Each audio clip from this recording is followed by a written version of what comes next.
Listen, I've lost my wife. Okay. Melina and I have been struggling to sort out like everything going on for the past 2 or 3 years. It's difficult to figure out like where does she have to pay taxes to, how do we account, blah, blah, blah. It's been I have paid all the taxes owed as though Melina is taxed as a U.S. citizen, and I've manually paid. I just wired another 100,000 USD to the Swedish goddamn IRS like 2 or 3 months ago. So ladies and gentlemen, this is Destin. This is a guy that streams online. It's like a political commentator, whatever you want to call it. Woman empowerment. He empowered a girlfriend in whatever reason in an open relationship. Yeah, listen to Destin. Who cares if his own wife gets by random men? It's not a big deal. It is insane to me. First of all, I am in an open relationship. I've been in a relationship for 4 or 5 years. It is crazy to me the insecurity and the projection that you have to drool so much over my relationship choices when you're probably a virgin, right? You understand that the majority of people in red pill spaces join those spaces because they can't get girls, right? If you're a normal, well-adjusted guy and you've got a job, you don't go to red pill spaces. These are not spaces that are made for healthy, well-adjusted men. They're for losers looking for answers. So the fact that anybody from that space would try to attack me or my life or my relationships, like, bro, come on. Like, do you think maybe year 3 of this attack is finally gonna get to him? Like, come on, dude. Really? Just look at who you are. You're walking out of Incel Anonymous being like, now listen here, let me tell you about why I think you're miserable. Like, bro.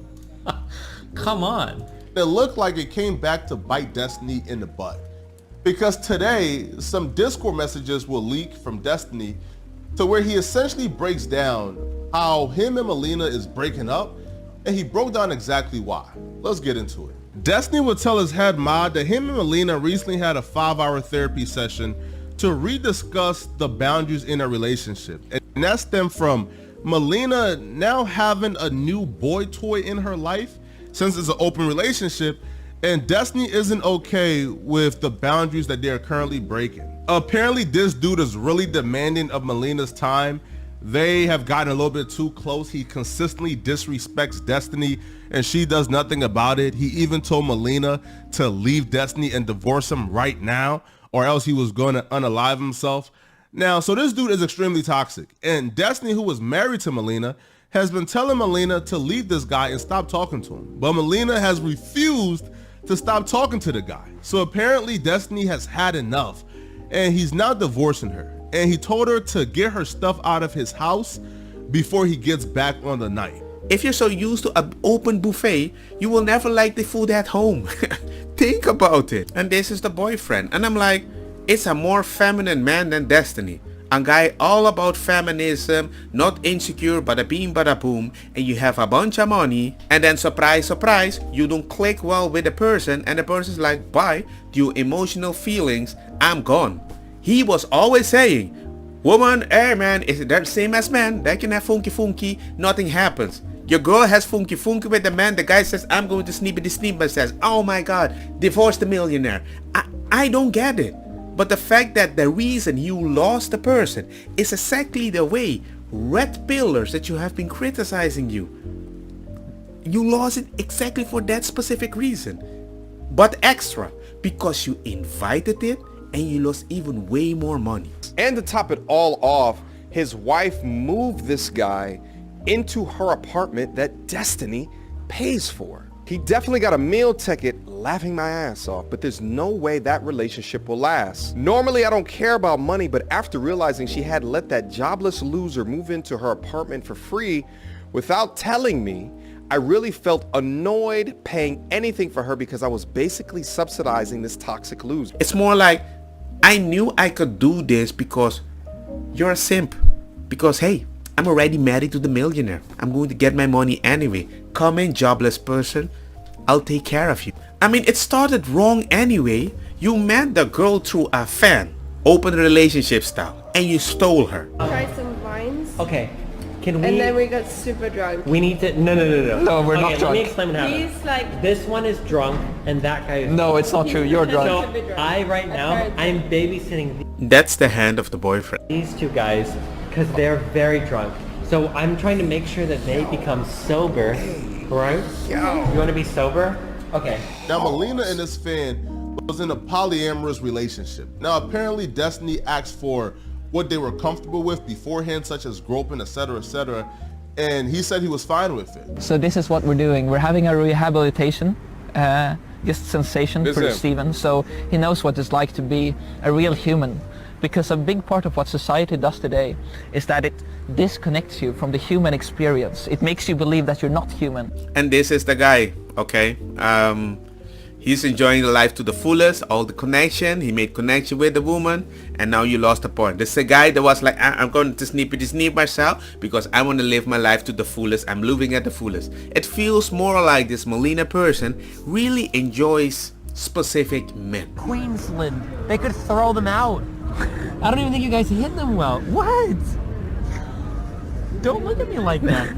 Are you judging me? Ladies and gentlemen, just like the gangs, you join by blood, you leave by blood. You join by cheating and you leave by cheating. I just think human beings are so basic in their reaction, and if you don't have any type of discipline or a little shaming here and there, people, it is what it is. It's very, very, very predictable. Just give it time. That their advice only applies to the top 1% of men, right? So if all of your shows are geared around giving advice to the top 1% of men, right? And as you said, like, they want you to go out there, be uber successful, gain uber much money. Not most people can do that. Like 99% of the people listening to your shit are not gonna be doing that. So that advice is garbage. It's not good advice. And when you're gearing everything around like, oh, well, this is how you can pick up women by being a six-figure guy that's, you know, super tall, gets jacked in the gym or whatever. It's like, okay, well, 99% of your audience is being, not only are they being left in the dark, they're being turned down like a really dark black pill incel path, because now all they're being told is like, if you can't hit these standards, women won't fuck with you. Women are hypergamous. Women naturally select for the top man. None of this is even true, by the way, but they'll say this over and over and over again while telling their audience the only way you're ever going to get these women is to be as successful as we are. Being nice is good, but being nice with muscle is even gooder. Being nice with money, hey, and muscle, hey people, it's easy. Surprisingly easy. The problem is, surprisingly, you might be attracting way more attention, and if you choose wrong, it might mess up with your life. So I think that's a different adaptation that you need to think about, because the fact that he's talking about adaptation, what, you want me to adapt like you in an open relationship? I'm like, no. That's a recipe for disaster. You still married a person, let them go out there, have funky fun, and you're like, well, they're equal just like me. I can have funky and I don't feel attached. Well, she felt attached. Marriage is already almost like a cesspool these days because there is no consistency, because consistency is not appreciated. It's seen as slave work.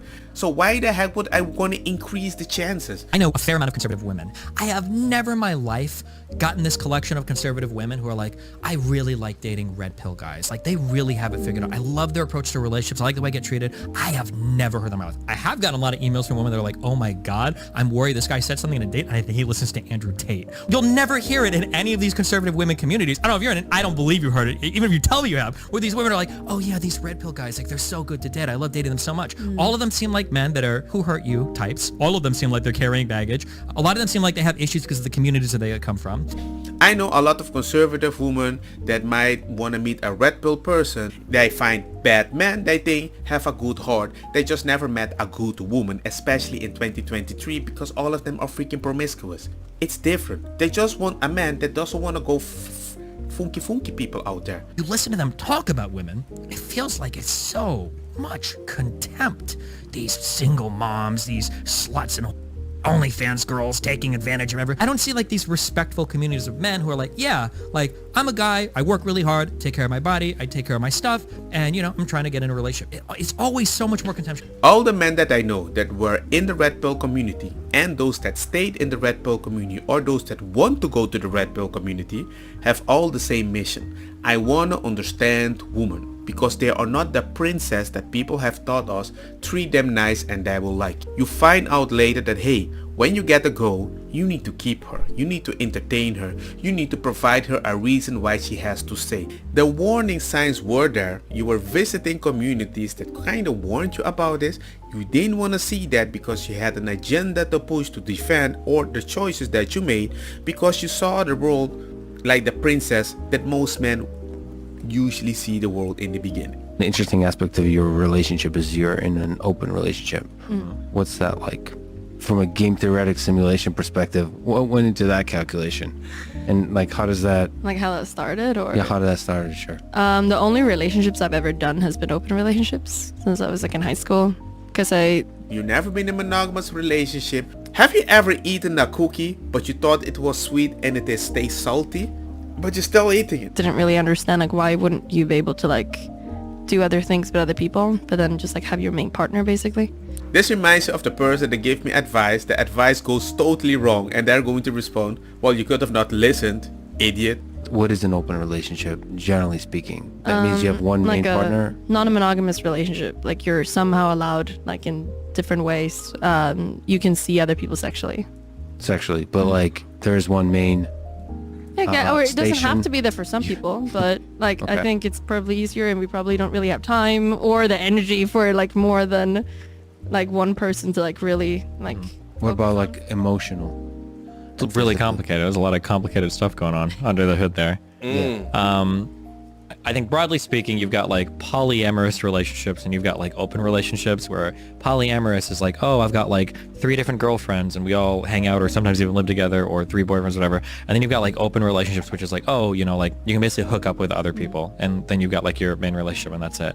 I think ours is probably somewhere in the middle, of that, to where like we've got like long-term friends, some of them we hook up with, and that's kind of how we, it's a delicate dance that explodes every 6 months on itself. in a So way. it does explode. You guys fight over? Things happen, yeah. I think it's mostly because a lot of people can't handle it, and they agree to something and then they realize that we're way too cool, and then they get really obsessed and they think that they can like get in there, and then it gets really dramatic. Ladies and gentlemen, as a person with one eye, maybe I've seen the thing that you didn't even see. Destiny was trying to explain himself and she cut him off. If you're surrounded or dating a person that keeps cutting you off, I think that is toxic, because that means they're already thinking for a phrase instead of listening to your needs or the things that are worrying you, and that's very dangerous. There's a reason swingers have a better chance than open relationship, because they're swinging together, swinging for the same purpose. They can get jealous over there and be like, oh, that's what you like, I'm going to teach you something new. No, if you have an open relationship, you have 2 people alone having something super duper freaking intimate. It's not like rah, it's intimate. But the fact that you know you're there with that person and I'm paying for the apartment, bruh, just ninja your way in the car, blagadine bloom blank, and come back and like this video and let me know your freaking opinion.